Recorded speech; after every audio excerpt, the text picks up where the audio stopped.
On Friday night, June 12th, 2026, 70,000 fans packed into Los Angeles Stadium.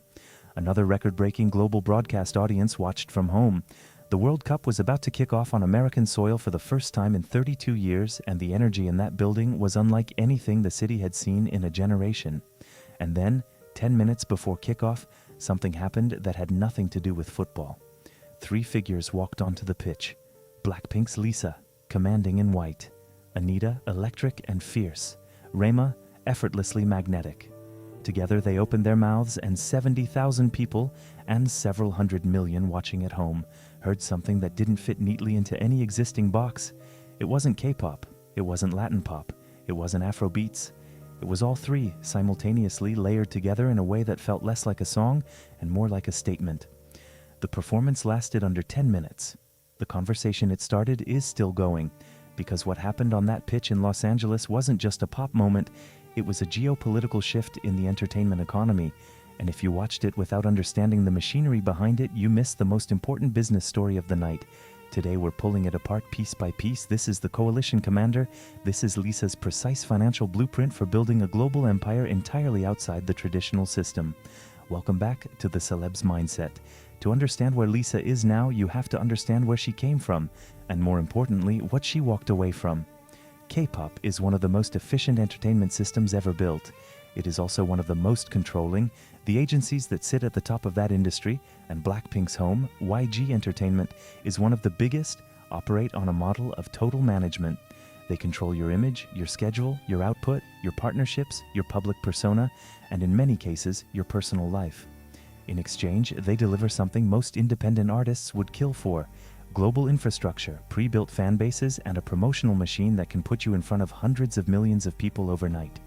For a certain kind of artist, that trade makes sense. For Lisa, it eventually stopped making sense, because here's the problem with being inside a machine. The machine doesn't build your brand, it builds itself, and you happen to benefit while you're inside it. The moment you leave, you find out very quickly how much of that power was actually yours, and how much of it belonged to the system. Lisa left YG Entertainment at the peak of her individual fame, and then she did something that almost no K-pop star at her level had ever done before. She didn't sign to another label, she didn't pivot to a Hollywood agency, she started her own, Ella Loud, her independent company, her label, her creative house, her brand infrastructure, all under her own control. This is the autonomy pivot, and it is, without question, the single most important strategic decision she ever made. Because the moment she owns her masters, her timeline, and her commercial relationships, everything changes. She stops being a product that agencies sell to brands and platforms. She becomes a CEO who negotiates with those same brands and platforms as an equal. When FIFA came calling about the 2026 World Cup opening ceremony in Los Angeles, Lisa wasn't sitting across the table as a label signee waiting to be told what the deal looked like. She was sitting there as a principal, as a founder, as the person with the authority to say yes or no on her own terms. That is sovereign positioning. And in an industry built on control, true sovereignty is rarer and more valuable than any chart position. But sovereignty alone doesn't build a $100 million empire. Sovereignty gives you the freedom to make the right moves. What you do with that freedom is what determines the outcome. And what Lisa did with it was build a coalition. Let's talk about goals. Because on the surface, it looks like a song. Catchy, energetic, perfectly calibrated for a sports opening ceremony, but underneath the production is a structure that is closer to a financial instrument than a pop record. It's a piece of strategic architecture, and every element of it was chosen deliberately. Start with the lineup. Lisa, Anita, Rema. Three artists, three continents, three completely distinct audience ecosystems that, under normal circumstances, would never overlap. Lisa's fan base is the Blink Army, one of the most dedicated, highest spending, most digitally active fan bases in the history of music. K-pop stans don't just stream, they buy. Merchandise, concert tickets, fan packages, brand products endorsed by their artists. The purchasing behavior of the global K-pop fan base is something luxury brands have been studying for years, because it maps almost perfectly onto high-end consumer spending patterns. Anita's fan base is the Latin American market, 300 million Spanish and Portuguese speakers, the fastest growing streaming demographic in the world, and a consumer base that is increasingly shaping global pop culture rather than just following it. Rema's fan base is the African streaming ecosystem, specifically the Afrobeats audience, which has spent the last 5 years crossing from a regional phenomenon into a genuine global mainstream force. His track Calm Down reached over 1 billion streams and charted in markets that had never engaged with African pop before. His presence on Goals isn't a diversity gesture, it's a calculated expansion into one of the highest growth markets on the planet. Put those three together and what you have is a song that doesn't need to win in any single market. It's hedged. If K-pop streaming takes a dip, the Latin American numbers hold it up. If one region's algorithm deprioritizes it, 2 others are pushing it forward. Within 24 hours of the Los Angeles ceremony, Goals was the #1 trending audio across 3 continents at the same time without a single traditional radio play. That is audience hedging at its highest level. And it's a concept that almost no solo artist thinks about because solo artists are building for themselves. Lisa was building a network. There's a fundamental difference between those 2 things, and the difference shows up in the numbers. Now let's talk about the part of this story that most people overlook entirely because they're focused on the music. Let's talk about what she was wearing: the all-white corset, the coordinated shorts and boots, the precision styling across all 3 performers. None of that was a wardrobe decision made by a stylist trying to look good on camera. It was a business decision, a calculated signal sent directly to the luxury fashion industry. Lisa is already one of the most commercially valuable fashion ambassadors in the world.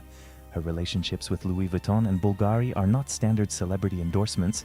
They are long-term institutional partnerships built on one thing: her audience buys what she wears. Full stop.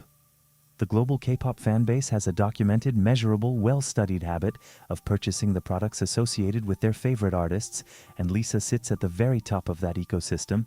So when she walked out onto a stage in front of 70,000 people and a global broadcast audience wearing a look that was simultaneously athletic, high fashion, and aspirational, she wasn't just dressing for the performance, she was turning a sports stadium into a runway.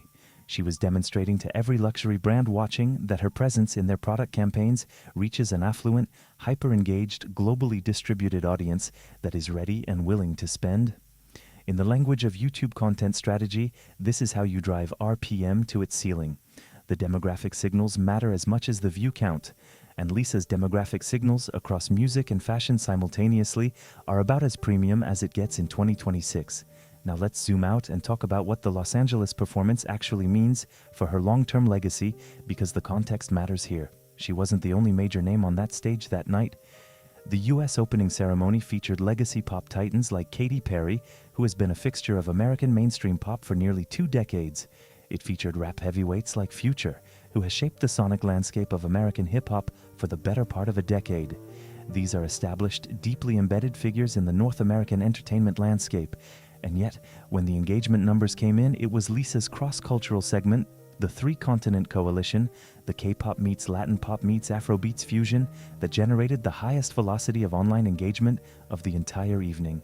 More shares, more saves, more search traffic, more conversation. That's not a fluke, that's a proof of concept. It proved in front of an audience of hundreds of millions that the traditional gatekeepers of Hollywood, pop stardom, no longer have a monopoly on what captures global attention. The sounds of Seoul, Rio de Janeiro, and Lagos, brought together by an independent Thai-born artist who started inside the K-pop machine and chose to build something bigger, outperformed the established American mainstream on American soil.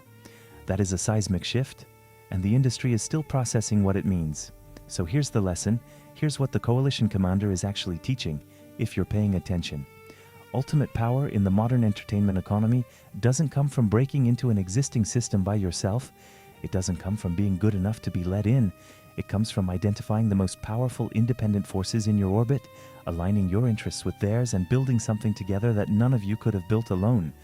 Lisa could have chased a mainstream American solo career after leaving YG. She could have signed to a major US label and spent years trying to crack the North American market on its own terms. Instead, she built LL Loud, secured her sovereignty, and then used that sovereignty to build a tri-continental coalition that turned a World Cup opening ceremony into the most talked about 10 minutes in global entertainment. She didn't break into the system. She made the system come to her. Was Lisa's Los Angeles performance the definitive blueprint for the next generation of independent music moguls? Or did the global triarchy prove once and for all that traditional solo pop stardom, built around one artist, one market, one label, is officially finished? Drop your take in the comments. And if you want to keep decoding the financial strategies and power moves behind the biggest names in global entertainment, subscribe to the Celebs Mindset. We're just getting started.